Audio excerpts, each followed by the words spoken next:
catch one's death to supersize your business. This is a weird filter.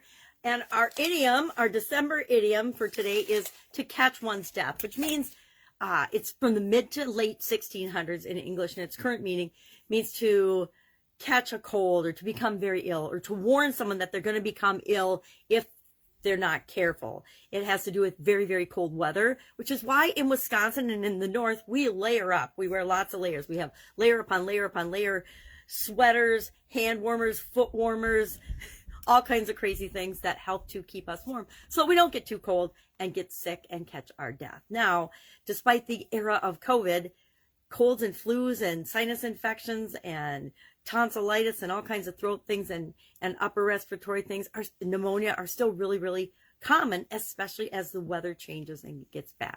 So what does this have to do with growing and supersizing your business?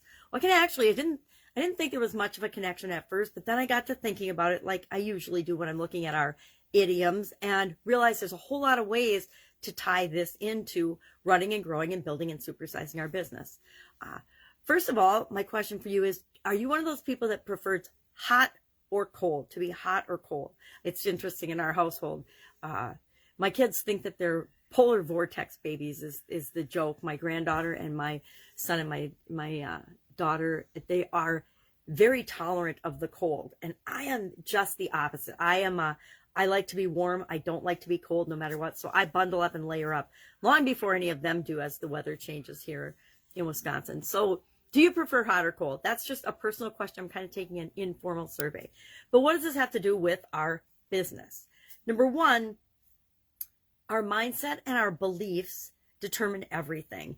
If we, and the outcome of everything, if we are afraid or we don't show the courage that we need, or if we're always worried about uncertainty or death, but newsflash, we're all going to die, we will make decisions and choices that are less risky than we could. We will do less than we are capable of if we're having a fear-based or scarcity or lack mindset. So we want to check that and catch ourselves before we create the death of our business. We also want to realize that catch one's death, it might be a warning to us about our business.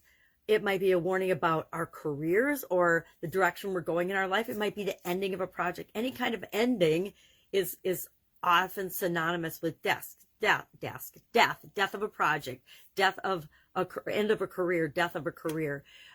And it again ties into uncertainty and risk and how comfortable we are with making choices that are in our best interests, not necessarily in the best interests of our career, but in our long-term business viability, etc.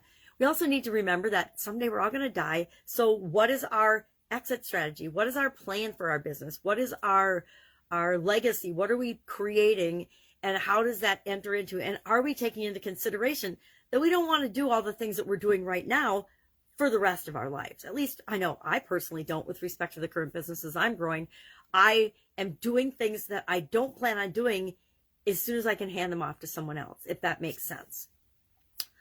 Consultants, experts, masterminds, gurus, we bring them into our business to help us find the problem areas in our business to prevent us from catching our death.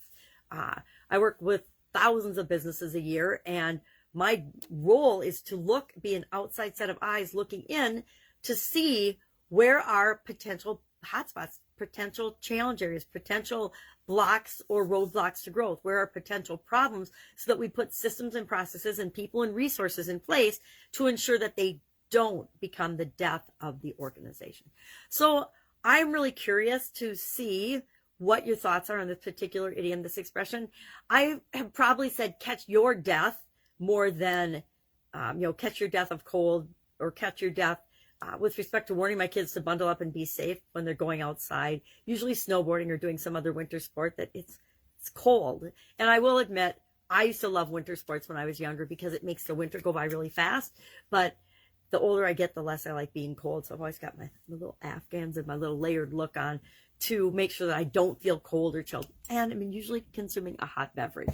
So instead of catching our death, I can't make it go away now. Oh, yep, I can.